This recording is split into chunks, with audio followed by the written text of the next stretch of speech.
Bueno, buenas noches a todos y todas. Muchas gracias por asistir al evento. Y bueno, el año pasado distintos sectores de pequeños y medianos productores agrícolas, pesqueros y mineros artesanales se levantaron en paro.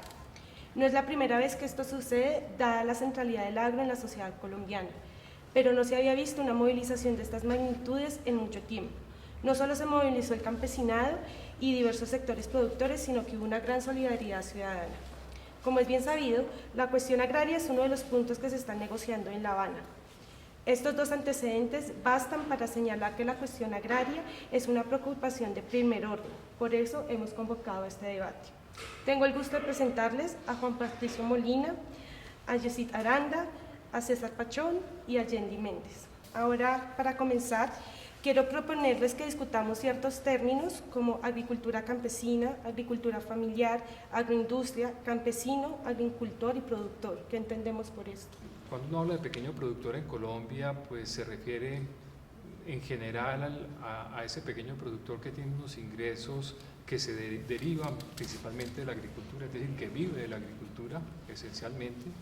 Sus activos están, el valor de su patrimonio está en un nivel, digámoslo así, bajo, tiene una connotación también más de tipo cultural, obviamente que hace parte del grupo de los pequeños productores, pero algunos consideran que se puede, digamos, se le puede añadir esa característica, pero digamos, dentro de mi forma de ver el tema, lo clasifico también obviamente como parte de los pequeños productores.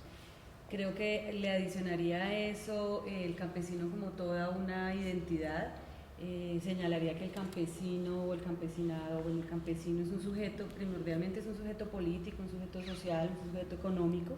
Venimos de muchas décadas o de casi toda una historia en la cual en el país se ha desconocido esa condición de sujeto político, de sujeto económico e incluso de empresarios, ¿no? Que es el lenguaje un poco que el lenguaje y la política que se quiere movilizar desde el Estado y desde los grupos económicos, ¿no? Está directamente relacionado con toda una fortaleza desde la cual ese sujeto político está saliendo a la escena, a la agenda pública, a la vida nacional, resaltando y mostrando, digamos, de manera muy contundente el año pasado esa condición de sujeto político, de sujeto económico que aporta a la vida nacional en esas dimensiones, lo cultural, lo político, lo económico. Y especialmente creo que un elemento relevante que ustedes convocan como tema central en esta discusión pues es ese sujeto político como productor de alimentos y por ello pues sumamente protagónico en la vida nacional. Hay personas en mi comunidad que no saben leer y escribir, pero saben sembrar una planta y producir el alimento. Es su cultura y es su forma de expresarse y su forma de su saber. El tema del campesino pues digamos se diferencia así de lo que hablábamos ahorita. Trabajadores agrarios o empresarios del agro. Entonces ahí es donde está como el error, venir a meternos unas supuestas tecnologías, unos libre comercio, unos tratados, un poco de cosas, sin tener en cuenta qué somos, qué sabemos y cómo es que lo expresamos en nuestra comunidad. Y podemos desarrollar más cosas, pero teniendo en cuenta las culturas y los conocimientos ancestrales de los territorios, las semillas, todo esto de las habas, el maíz, de lo que han vivido nuestros pueblos siempre, pero sin cambiarnos hacia otro rol y olvidar lo que ha sido siempre nuestra cultura. Yo creo que todos ejercen cierta actividad en el medio rural para producir alimentos, tanto los campesinos, los productores que desarrollan su actividad bajo una economía campesina o una economía familiar, que no hago una distinción grande entre estos dos conceptos, es más un tema de moda porque estamos en el año de la agricultura familiar, ¿no? Pero lo que sí creo es que buena parte de esos productores, teniendo unas fuertes identidades, un fuerte arraigo, como comenta César, logran establecer acuerdos para generar procesos y actividades que agregan valor a la producción y que digamos que de una u otra forma les permiten articularse a otros tipos de mercado, agregando, como les decía, valor a sus productos mediante el desarrollo de ciertas prácticas, procesos o actividades que permiten también la conservación de los alimentos y esto. Creo que era lo que hacía falta. Sin embargo, yo no creo que haya una exclusión de que un agricultor de economía campesina pueda avanzar en el desarrollo de procesos agroindustriales. Tal vez tenemos como en el imaginario de cuando hablamos de agroindustria, el gran capital, pero yo lo entiendo más como todo un proceso que se hace a partir de la producción primaria para tratar de avanzar en esta cadena de valor y, no sé, colocar los productos de una forma más adecuada como lo requiere la sociedad en este momento. Se ha vuelto como una moda esto de la agricultura familiar este año y podemos verlo así, pero yo realmente sí creo que hay que hacer es necesario hacer una distinción entre agricultura familiar y economía campesina, porque cuando hablamos de economía campesina creo que le estamos dando todo ese atributo que hemos venido señalando y es el elemento cultural, el elemento político, y creo que cuando decimos economía campesina estamos diciendo muchas cosas, estamos diciendo que ese sujeto político económico que tiene una identidad y que en ese sentido hace una construcción pues en muchas dimensiones a la sociedad, pues está en ese entorno económico donde, bueno, tú señalabas al inicio como esas condiciones, está ligado a la tierra. César señalaba un poco, hay un saber en ese campesino que no es un saber minúsculo, es toda una tecnología, ¿no? Hay que darle pues ese rango porque evidentemente lo tiene.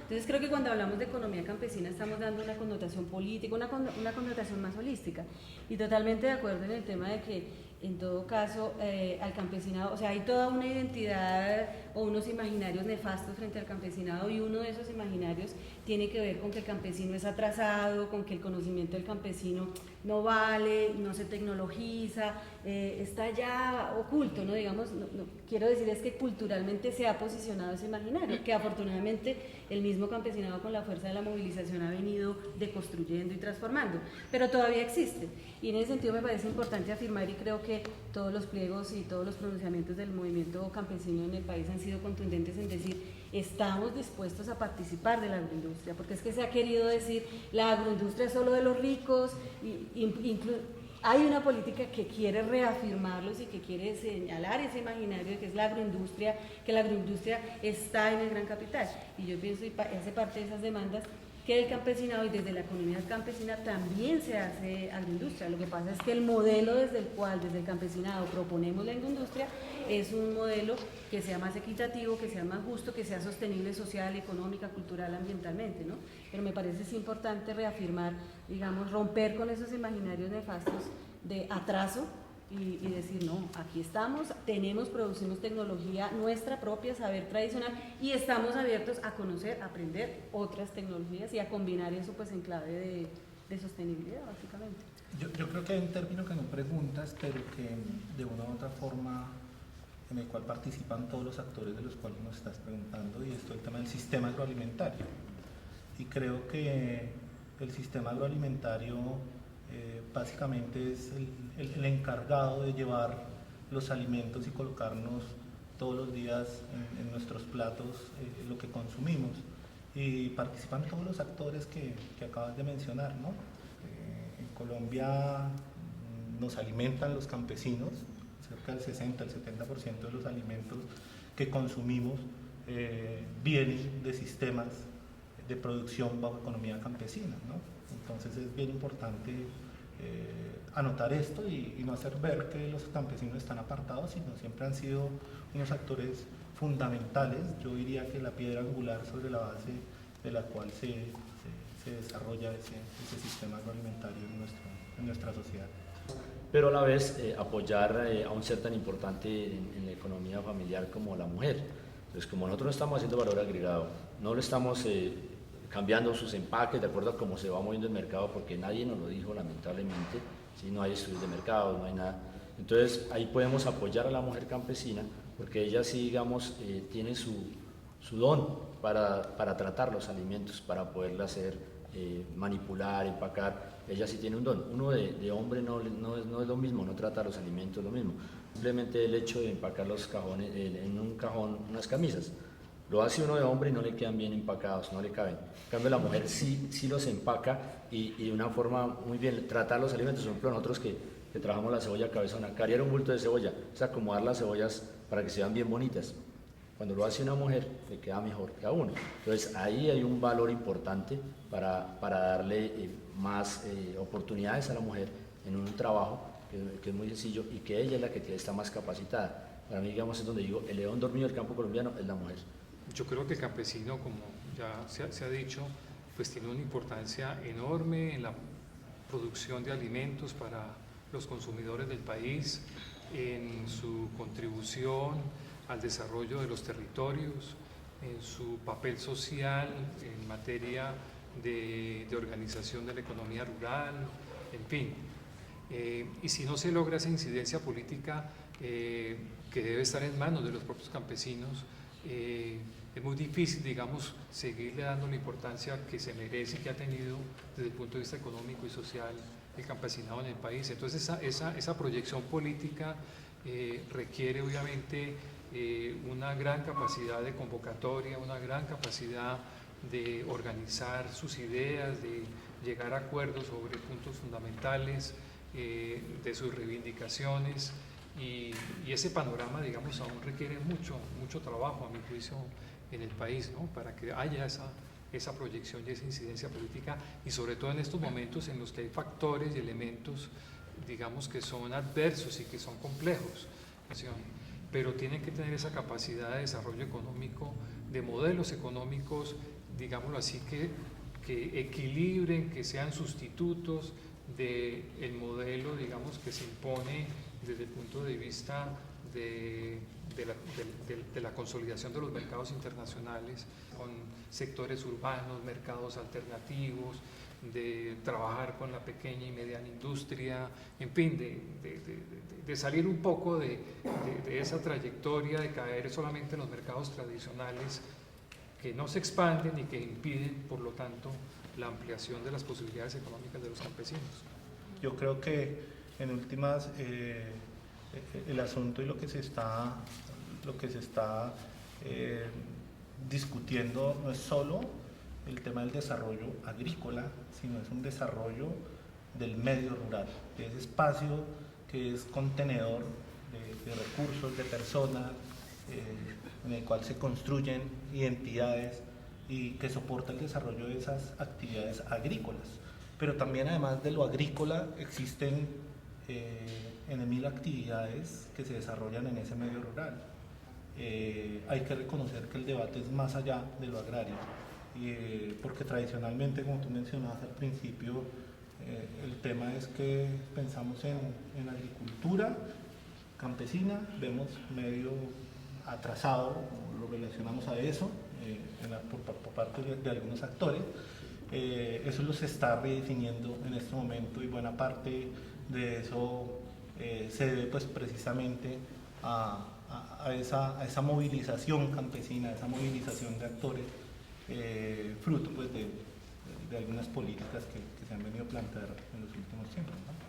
Y yo creo que más bien el déficit está en una sociedad prioritariamente urbana y en un modelo económico y en unas instancias de poder político económico que desconocen esa capacidad política, digamos, es como ese déficit de reconocimiento de que esos sujetos están ahí, de toda la contribución que hacen, y que creo que la movilización lo que hizo fue llamarle la atención a ese sector de poder y a la sociedad en general sobre esa capacidad. Yo creo que la capacidad de incidencia fue muy contundente y es contundente. Ahora, creo que sí tenemos un estado necio.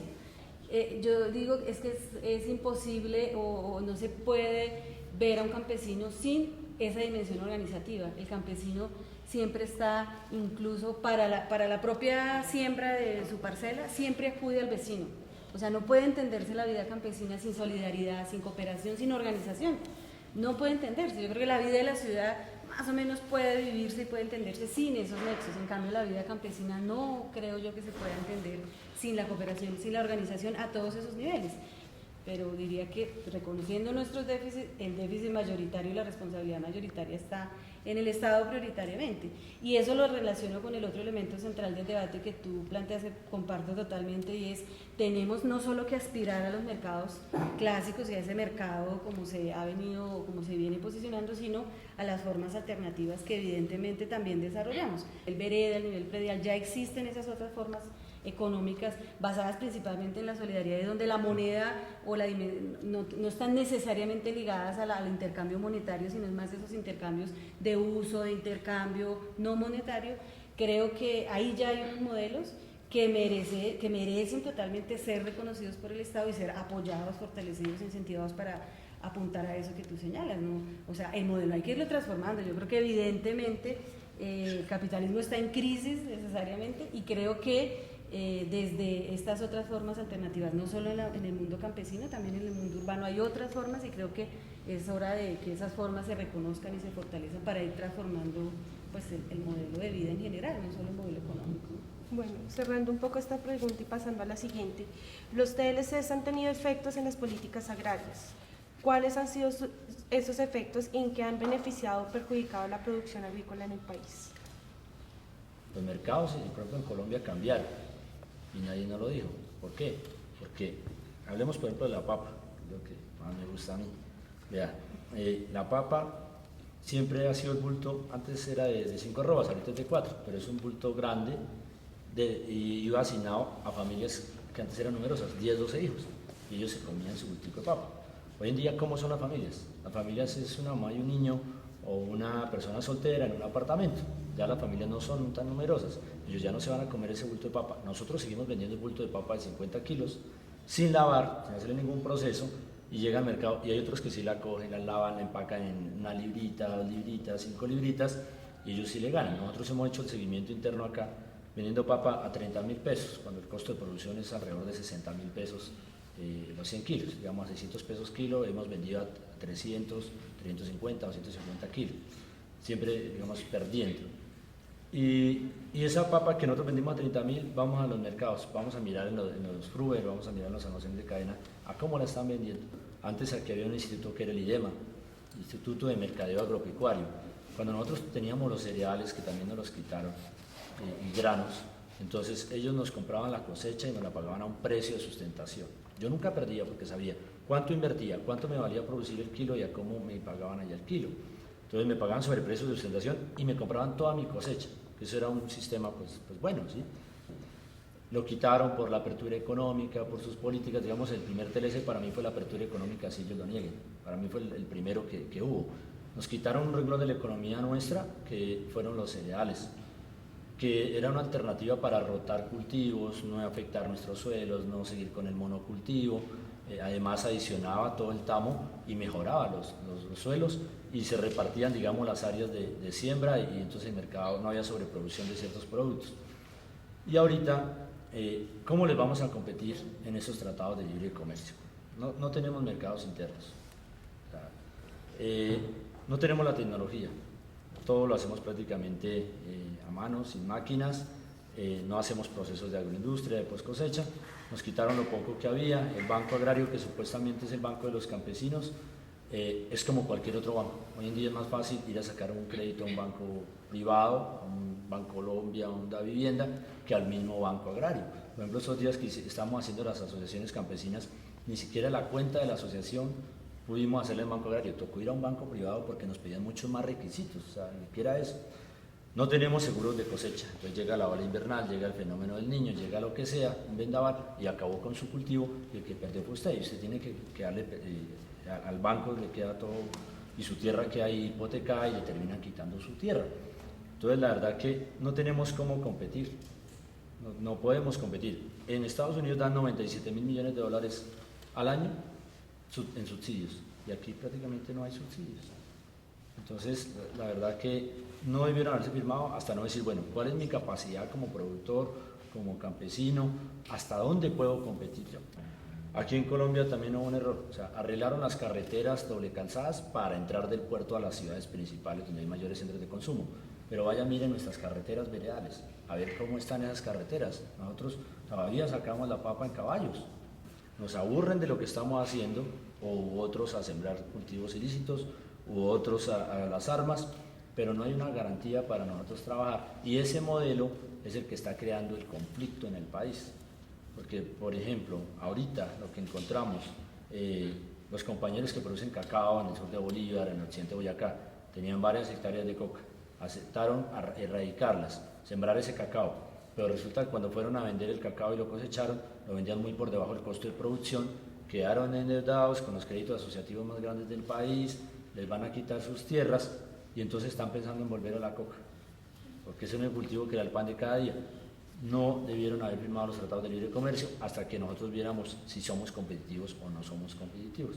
La verdad es algo que no se debió haber hecho en Colombia, sino midámonos hasta donde podemos. Sí, yo solo agregaría que poner a competir estos productores nacionales, desde economía campesina hasta medianos y grandes productores incluso, con economías agrarias subsidiadas, que eso de entrada ya pues pone una desventaja enorme en la competencia, y el único efecto que eso tendría que tener desde su propio planteamiento, y por supuesto ya después de 2 décadas por lo menos de ejecutado esa política de apertura y esos TLC, pues la consecuencia necesaria es arrinconar al más débil en esa desventajosa competencia, porque creo que los efectos de los TLC también tocan al consumidor y tocan ese tema que ustedes vienen planteando en este debate y visto desde todas las dimensiones de la soberanía alimentaria, pero haciendo énfasis un poco en la calidad de los alimentos que la sociedad en general consume. Necesariamente esos TLCs y esa apertura económica grandísima nos trae alimentos que no solo excluyen la alimentación propia nuestra y la reemplazan por otros productos que quizá no obedecen a nuestra cultura, sino que también van en detrimento de la calidad y la trazabilidad de los alimentos que día a día consumimos, ¿no? Entonces, en ese sentido me parece que eso es importante, y con eso quiero señalar también que todas las transformaciones que son necesarias de hacer y el espacio y el reconocimiento que el campesinado requieren en esas transformaciones es la participación en toda la cadena de valor, desde las mismas condiciones y medios de producción, como es la seguridad en la tenencia de la tierra, acceder a la tierra, o sea, realmente implementar una reforma agraria en el país que permita un acceso equitativo y seguro a la tierra de los campesinos para producir, hasta ese último eslabón que es el consumo de los alimentos y la calidad de los alimentos que se consumen en el país, ¿no? Yo creo que a mi juicio lo más importante es que hay que pensar un poco con la siguiente lógica. El país se involucró, se comprometió ya con varios tratados de libre comercio, un buen número de tratados de libre comercio, el más importante con Estados Unidos. Y yo diría, como a modo, digamos, de una aproximación general al tema, que a mayor globalización, a mayor número de TLCs del país, más Estado. Es decir, si no se logra fortalecer el papel del Estado frente a la agricultura y obviamente en particular frente a la producción campesina, ese proceso creciente de globalización va a ser inconveniente. El gran desafío es competir contra las importaciones que vienen de los países con los cuales estamos haciendo los tratados de libre comercio. Y cuando uno mira el tema de las cifras y del tipo de productos que se importan y que pueden, digamos, afectar directamente a la economía campesina, yo diría que llevamos 2 años larguitos del TLC con Estados Unidos, todavía estamos en una etapa, digamos, de inicio. Obviamente ya hay efectos. En trigo ya no producimos nada de trigo en Colombia, el 1% de lo que se consume se produce en Colombia, el 99% se importa. El maíz estamos produciendo apenas un 30% de todo el consumo, ¿no? Es decir, el nivel de importaciones de maíz ya es muy alto. O sea, el tema de cereales, el tema de aceites sigue siendo el tema vulnerable en este momento en materia de importaciones, sobre todo por el alto peso que tienen esos productos en la dieta de todos nosotros. Pero los otros cultivos, frutas, hortalizas, tubérculos propios de la economía campesina, están todavía, digamos, estamos con niveles de autosuficiencia del orden del 90 al 100% en algunos productos, de tal manera que ahí, digamos, todavía hay unas posibilidades, digamos, de prepararnos para una eventual competencia de las importaciones. Pero ahí se requiere, digamos, políticas en que uno ve todavía que no están claras, ¿no? Políticas de bienes públicos, qué tipo de subsidios dar cuando se requieren los subsidios, cómo utilizar mejor los escasos recursos que se tienen, aunque este es un país que tiene mucho dinero a mi juicio, pero que está mal invertido, mal gastado, cómo lograr canalizarlo mejor. Creo que esa es la parte, digamos, en la cual debemos ser desde el punto de vista de los intereses de los productores agropecuarios, en particular de los campesinos, debemos ser muy propositivos, con mucha capacidad de incidencia, todos los sectores, los campesinos, los académicos, las organizaciones, aquellos, digamos, los consumidores que vean con el mayor interés defender la producción nacional. Ahí se requiere que el Estado llegue con todo, ¿no? Para que no se vuelva otra vez a reincorporar la actividad de ilícitos, otra cantidad de la guerra, etc. Pero el mercado interno sí debe estar protegido o digamos debe haber un apoyo del Estado para que los campesinos puedan tener una presencia mucho más fuerte en un mercado interno que es importante y que va a seguir creciendo en Colombia, ¿no? Lo que yo sí considero es que hay unos trade-off, unos fallos de mercado que no hacen que el bienestar que genera el comercio internacional durante mucho tiempo. Si bien es cierto, en el último tiempo se intenta a la ligera empezar a corregir y hacer algunos arreglos, algunos ajustes, yo creo que a mi juicio, cuando se negocian los 16 TLC, si no estoy mal, que están firmados hasta este momento, quienes van y los firman no tienen un contacto muy de cerca y digamos se juega al teléfono roto. Es un tiempo valioso que pierde el Estado para hacer inversión en bienes públicos duraderos, que creo que es los únicos que garantizan que todos los productores, no solo los campesinos, también los productores de agricultura empresarial logren tener adecuadas infraestructuras y adecuados bienes públicos para soportar su competitividad frente a mercados internacionales. Yo creo que los grandes perdedores con los tratados de libre comercio no son los agricultores campesinos. Yo creo que los mayores perdedores son buena parte de esos agricultores que ejecutan su actividad bajo una lógica empresarial. Por ejemplo, ¿por qué dentro de un tratado de libre comercio se acuerda lo de la resolución 970, las leyes UPOV?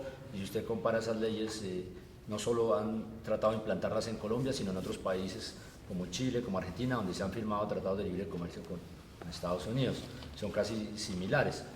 Pero entonces eso viene, el que tiene el negocio de las semillas, domina el negocio de la agricultura y termina dominando el negocio de los alimentos. El que domina el negocio de los alimentos, domina un pueblo. Por ejemplo, nosotros 15 días en paro agrario y aquí no había que comer. Entonces, usted puede vivir sin celulares, puede vivir sin computador, puede vivir con lo que quiera, pero sin comida no puede vivir, y sin agua, ¿sí? La culpa de esto que está pasando en Colombia, en el campesinado, en las zonas rurales, es todos estos presidentes que dicen que son modelos neoliberales y esto. Aquí se las dan de que pelea Álvaro Uribe Vélez con la gente de Santos y que se chocan. Pero el uno Uribe gestó los tratados de libre comercio, Juan Manuel Santos los firmó y dicen que están peleando, pero están descoordinados. Esa es una cortina de humo para acabar con nosotros prácticamente. Si nosotros no abrimos los ojos, si no le decimos al pueblo lo que está pasando y si no pedimos apoyo a la sociedad común, sociedad civil. Mire, ¿por qué se murió tanto el paro agrario? Porque la gente sabe que sus raíces son campesinas, porque venimos todos de allá, ¿sí? Así usted ya sea abogado, sea lo que sea, recuerda a sus abuelitos, recuerda a su gente, y nosotros no podemos, o sea, nosotros también pensamos, nosotros no podemos dejarnos dominar de esa manera. ¿Qué le hizo Estados Unidos a pueblos de África? Les dijo, tranquilos, no produzcan cereales, eran los pueblos que producían bastantes cereales, nosotros le vamos a mandar todos los cereales que necesiten, mándenos los diamantes, mándenos las esmeraldas, y en este momento mire esa minería y mire la pobreza que se está generando y el dominio que tienen sobre esos pueblos. Pues nosotros no podemos dejar que eso suceda aquí en Colombia, estamos a tiempo. Los mercados internos, digamos, cómo van a terminar siendo dominados, pero nosotros también podemos hacer nuestros propios almacenes de cadena y ese dinero se quede aquí y a la vez promocionemos nuestros productos. A mí me da tristeza cuando voy a zonas, que ya fui a San Vicente de Chucurí, es una zona cacaotera tradicional de Colombia. Varias familias campesinas hacen el proceso, empacan su cacao, hacen su chocolate en bola, su chocolate en pastilla, tienen su marca, pero no tienen dónde venderlo. Y así nos está pasando en muchos lados. nosotros no podemos llegar a dejarnos dominar de todo eso que viene allá. Nosotros también podemos pensar y desarrollar unas nuevas economías. Y digamos, de las crisis se genera todo esto, y los problemas no son problemas, son oportunidades. Yo creo que esto pues es una oportunidad para unirnos. Nosotros hemos encontrado diferentes movimientos sociales con los que hemos venido hablando, a quienes respaldamos. En cada territorio ellos dicen cómo se van a desarrollar. Los compañeros que desean zona de reserva campesina en su territorio, excelente, porque ellos la ven, la conocen, la viven y dicen que va a ser así, y el territorio es de ellos. Si seguimos este trabajo, los diferentes grupos sociales, ya veo que nos estamos empezando a acoplar frente a ciertos temas, a unir, y yo creo que podemos cambiar esto, y si no, desaparecemos. Con los TLCs, por ejemplo, en Argentina, de 180.000 familias productoras de leche, quedan alrededor de 30.000. Lo mismo ha sucedido en México.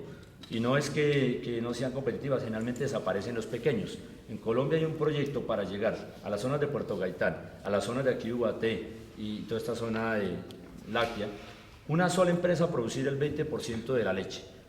El pan de cada, digamos, la economía campesina se basa en muchas regiones donde yo vivo, de la leche. Entonces, si usted sale la leche, saca la leche a la orilla de la carretera, se la pagan en algunas zonas cada 8 días o cada 15 días. ¿Qué hace usted con esa plata? Con esa plata yo compro mercado, compro los productos para fumigar o para abonar o para manejar mi cultivo, y esa economía de la leche sostiene millones de familias en Colombia mientras cosechan algún producto. Yo veo que hay una nueva generación de campesinos que pudimos ir a la universidad con el esfuerzo de nuestros padres y también hablar por ellos.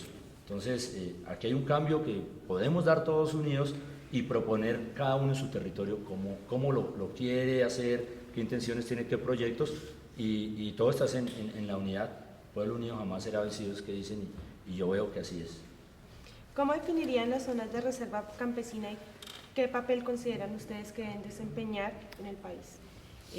Las organizaciones que impulsamos zonas de reserva campesina tenemos numerosas experiencias donde se hace todo un ejercicio de ordenamiento del territorio que comprende una dimensión ambiental, un ordenamiento ambiental que está pautado por una intención de conservación, que tiene que ver con también la esencia del campesino, que es preservar los recursos de los cuales depende su vida y sus medios de vida, ¿no? Tiene que ver con formas de organización social a las que me refería anteriormente, social y política, la toma de decisiones, la construcción de mecanismos de resolución de conflictos de todo orden, tiene que ver con el impulso y la construcción de la infraestructura que el Estado no invierte, como ya hemos venido señalando acá. Y creo que ese ejercicio de territorialidad tiene una connotación específica, tiene una identidad, como hemos venido diciendo, que es bastante diferente a la territorialidad y al modelo de territorio que se impulsa desde, pues digámoslo claramente, desde el capital, desde estos modelos agroindustriales que impulsan el monocultivo, que impulsa y que eso tiene como consecuencia efectos ambientales nefastos de agotamiento de agua, de erosión de suelos e incluso de una transformación del paisaje, de un paisaje diverso, bonito, bello, por esa diversidad que nos caracteriza, y lo transforma en un paisaje monótono, a mi juicio horrible, plano, en general eso, homogéneo, sin gente, sin alegría, diría yo en últimas, y como que recoge también todos esos procesos del siglo XIX o de los procesos de la colonia, donde todos los excluidos, mestizos, digamos, en ese momento fueron encontrando y yéndose a territorios donde se pudieran huir, digamos, de esas situaciones oprobiosas de esclavitud, de exclusión, y donde fueron diseñando como esos propios modelos de vida. Yo creo que las zonas de reserva campesina recogen toda esa historia, una historia inmediata y una historia pues un poco más atrás, y como decía, que ese ejercicio de territorialidad se reconozca en el marco jurídico, en la ley 160, pues es eso, es ya un momento, digamos, en esas luchas históricas, que es el reconocimiento por parte del Estado, por un marco jurídico, que en adelante pues tiene muchas cosas pendientes, ¿no?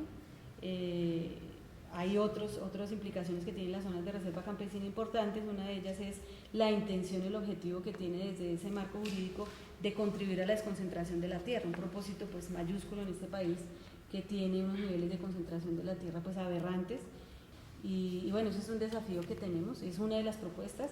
Creo que hay otras propuestas, como lo señalaba César, hay otros procesos de esos otros campesinos diversos que afortunadamente somos, que movilizan otras propuestas de territorialidad, y me parece que ese es un elemento muy importante de señalar. Hay un ejercicio de territorialidad específico que debe ser reconocido, entre ellos la de las zonas de reserva campesina, que pues tiene un avance, y es que ya hay un marco jurídico, ya hay una experiencia, ya este año de 20 años, que muestra cuál es el potencial de las zonas de reserva, cuáles son sus desafíos, y creo que esa es una estrategia disponible para ser aprovechada en función de eso, de transformar ese modelo agrario del país.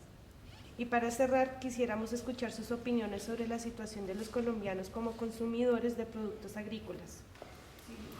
Bueno, pues no sé, la soberanía alimentaria pues la perdimos. Yo les decía, 15 días de paro y ya no hay alimentos. Ahora, la soberanía alimentaria de un pueblo está basada sobre todo en los alimentos que usted pueda guardar. Entonces nos quitaron los cereales, prácticamente ya no producimos frijol, lenteja, garbanzo, que también son otros alimentos que podemos guardar. Antes, como les digo, existía el IDEMA y un sistema donde sabíamos que podíamos guardar esos granos, almacenarlos para después poderlos consumir. Pero hoy en día estamos basados, perdimos la soberanía alimentaria en Colombia porque nuestro mercado es en fresco. Entonces, cualquier cantidad de frutas, hortalizas y diferentes productos que pues, son muy perecederos, y entonces Colombia no es soberana, no tiene soberanía alimentaria. Entonces, ahí tenemos un problema que si a nivel mundial, sea una guerra, sea una catástrofe, o el virus del ébola, que ya no podamos movernos entre fronteras, o una cosa así, pues cómo nos va a llegar esos granos o esos alimentos. Va a ser muy, muy complicado. Un país por seguridad nacional debe ser soberano en alimentos, por seguridad nacional. Obviamente nosotros los pequeños productores somos los que más aportamos para que llegue el plato, los alimentos a la mesa de cada colombiano. Pero cuando nos tocaron esos alimentos que podemos almacenar, pues estamos perdiendo la soberanía. Estados Unidos, por ejemplo, ellos tienen reservas para 3 años. El maíz que nos están mandando acá, el trigo, la cebada o cualquier producto de esos que nos envían, esos productos son los que cosecharon hace 3 años. En el tema de abonos o de productos, lamentablemente nosotros dependemos de esta revolución verde. Nosotros también tenemos que crear una soberanía en insumos. Nosotros debemos crear los propios abonos. Mire, cuando nosotros éramos pequeños no había abono químico. Nosotros nos tocaba recoger el abono de las reses, de las ovejas, huesos, todo lo que encontráramos, hojas, y echábamos en un hueco, en un foso, ¿sí? Le íbamos echando cal y aplicábamos ese abono, y con eso era que nosotros sembrábamos la papa. Y no necesitábamos depender de un abono que nos llegara de otro país. Colombia también tiene que generar una soberanía en insumos. Si, por ejemplo, en un momento no nos llegan abonos a Colombia, también nosotros vamos a quedar sin cómo producir alimentos. La producción no se puede dar porque nos volvimos dependientes. Tenemos que empezar en un proceso donde también debemos cambiar y empezar a tener nuestras propias tecnologías, nuestra propia, parte agroecológica, diseñar nuestros fertilizantes, todo acá mismo también como en soberanía, porque de eso dependemos para producir los alimentos. Yo creo que seguridad en términos de disponibilidad, accesibilidad y calidad industrial de los alimentos, Colombia hace algún tiempo lo superó, y no, para la mayoría de la población y en la mayoría de las regiones no hay tanto problema.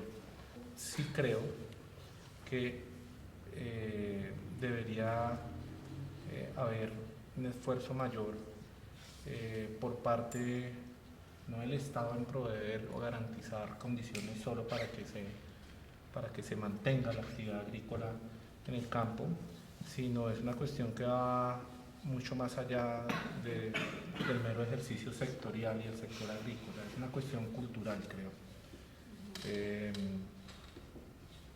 El arroz no era nuestro, y hoy vaya y vea qué familia en Colombia no sirve arroz en alguna de sus 3 comidas. El trigo no era nuestro, y vaya y vea qué familia no tiene un pan en sus mesas por las mañanas al desayuno. Bueno, yo sí quisiera un poco señalar que para nosotros sí es fundamental y es central, lo que debe quedar en el centro es la soberanía alimentaria. porque no solo se requiere, bueno, sostener a nuestra sociedad desde esa condición indispensable que es la alimentación, sino porque poner en el centro la soberanía alimentaria tiene otros efectos culturales, políticos, como hemos venido diciendo, pero poner en el centro la soberanía alimentaria significa proteger la producción nacional y proteger un poco esas dimensiones o esos elementos que tú estás señalando de rescatar ese aspecto cultural que tiene la alimentación, que comparto totalmente y que es estructural en esa aspiración de soberanía alimentaria. Y creo que, como bien tú lo señalabas, la soberanía alimentaria sí está amenazada. Hoy día no podemos decir que porque, digamos, no estamos viviendo una hambruna, no debamos poner en el centro de nuestra atención la soberanía alimentaria como una aspiración.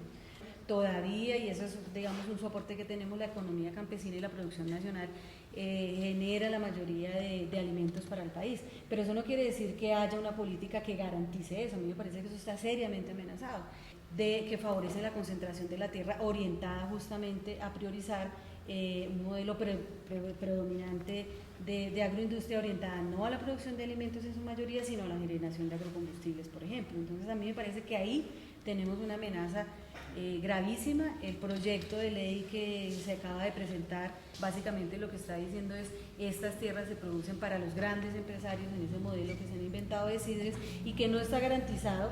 Más bien creo que está todo orientado a que la producción en esa tierra concentrada no tenga como privilegio la generación de alimentos, y me parece que eso está ahí, digamos, como una amenaza latente a la que nosotros venimos reaccionando.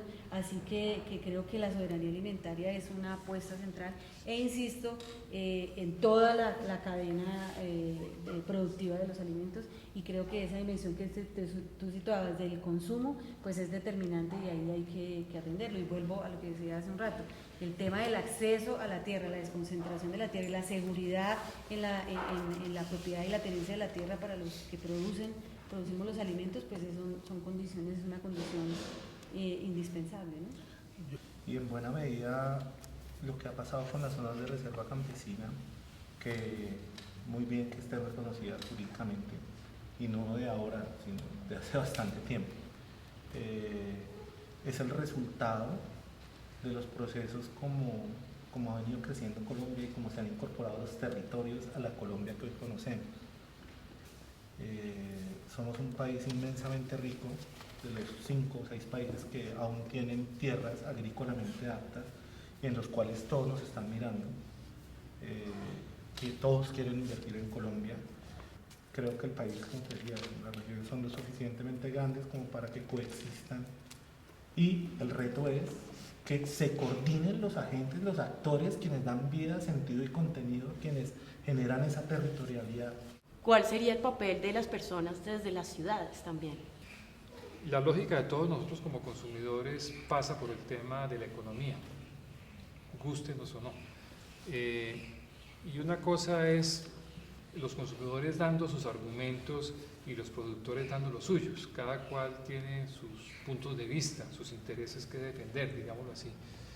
Pero si uno se coloca en la perspectiva del consumidor, el tema de los precios de los alimentos es relevante, ¿sí? Y yo creo que es importante que desde la óptica, digamos, de los productores, se entienda que hay un interés de gobierno, y aquí hablo pues con el discurso que todos conocemos, que plantea el gobierno. Al gobierno le interesa controlar la inflación, ¿no? Y los alimentos son el componente más importante en la inflación, y uno lo oye en los discursos económicos, ¿no? Entonces, cualquier cosa que contribuya a la inflación, así sea importando alimentos, estoy echándole leña al fuego, pero eso es la lógica con que nos enfrentamos. Si eso contribuye a controlar la inflación con alimentos importados de bajo precio, así no sean de la mejor calidad, así no sean del mejor nivel nutritivo, así rompan con nuestros patrones de consumo tradicionales y nos vayan uniformando con cierto tipo de productos, pues si eso contribuye a que la inflación no suba, y los consumidores, que somos el 70%, los urbanos, que somos el 70%, 75%, ya se habla del 76% de población urbana, consumidores somos todos naturalmente, pero los que vivimos en las ciudades, pues la gente compra teniendo en cuenta el precio. Entonces ahí, digamos, ese tema es muy complicado porque a los productores campesinos también les interesa tener precios favorables y no precios muy bajos que no les den para vivir, ¿no? Entonces, buscar, digamos, ese equilibrio desde el punto de vista del interés del consumidor y el interés del productor es relevante. Yo diría, así haya, y ese es un poco un argumento, me parece que es muy importante, así se afecte a los consumidores con unos precios un poco más altos, que permitan proteger la producción nacional. A la larga eso es conveniente porque eso está contribuyendo a que haya una dinámica económica que por la vía del empleo, por la vía de los ingresos, como que sustituye el problema de unos alimentos muy bajos y alto desempleo en el campo, ¿sí? Sería como un razonamiento muy desde el punto de vista económico, y hacen que no seamos competitivos frente a las importaciones, ¿no? Pero también hay unos retos grandes para los productores rurales, y es cómo ponemos en valor nuestros productos típicos y tradicionales. Es cómo también aprovechamos los espacios que hay en las instituciones creadas para ganar un valor agregado en esos segmentos de consumidores que están en disponibilidades a pagar. Y hay un ejercicio grandísimo, hay unas cuestiones desaprovechadas en el país, todo el tema de los productos con calidad diferencial, no solo, bueno, se ha avanzado en los últimos años en alimentos ecológicos, orgánicos, etcétera, pero ¿dónde queda todo el tema de los productos diferenciados sobre la base de la calidad ligada al origen? Todo el tema de iniciativas colectivas de los productores que nazcan desde abajo, que a partir de la organización busquen esos espacios. La ley está dada para una denominación de origen, para una marca de garantía con mención al origen, bueno, 20.000 formas y mecanismos que le permitirían abrirse campo en un mercado tan competido como el que mencionaba el profesor Murillo. Pues ya, digamos, hablaron ustedes de un poco del mercado nuestro. Hay un tema también fundamental que está causando una problemática y el ciudadano común no es consciente, es el agua. Ellos creen que por abrir la llave todos los días eso es por arte de magia que le llegue el agua a su casa. Nosotros en Colombia en este momento estamos en una problemática en los páramos de Colombia. Resulta que la especulación de tierra, así como cogen los baldíos y ahorita hacen incrementar el valor allá, a nosotros ahorita, por ejemplo el caso Cundinamarca, nos cambiaron el uso del suelo. Entonces su certificado de libertad de finca dice 0 uso agrícola, 0 uso pecuario. Entonces, según el Estado, le está convenciendo a esos campesinos, habitantes de páramo, que su suelo no sirve para nada, cuando son los suelos más importantes y más valiosos del país, porque producen agua. Nos acusan de que nosotros somos los que dañamos los páramos, nunca a muchos nos enseñaron para qué sería un páramo, todos esos ecosistemas, pero nosotros, ¿quién más lo cuida y lo puede conservar que el mismo campesino?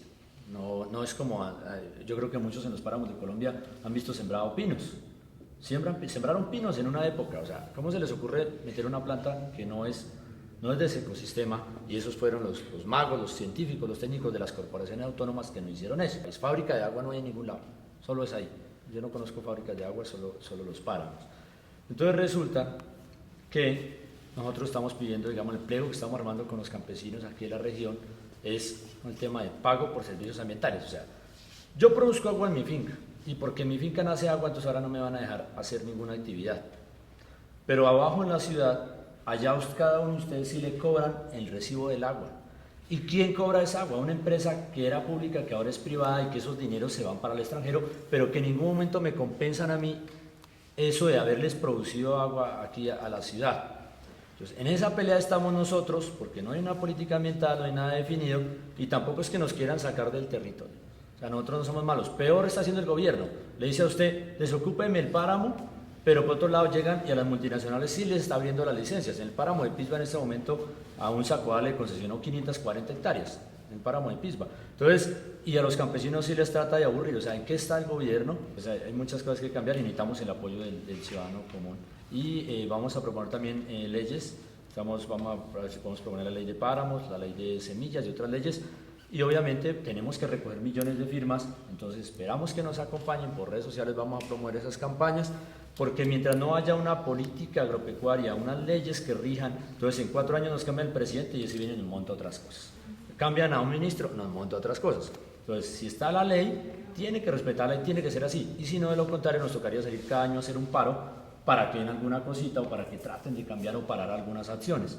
Y adicional a eso diría que pues reforzar lo que ya salió a flote a través de las movilizaciones recientes, y es la movilización social en el mundo rural, en el mundo urbano, perdón, en favor del mundo rural, pues deben ser fortalecidas. Espacios como estos que ustedes han generado son de enorme valor y van transformando esos imaginarios nefastos. Yo creo que ese camino desde lo cultural y desde lo simbólico hace transformaciones en la realidad también, así como lo económico, que es fundamental, transforma también la realidad.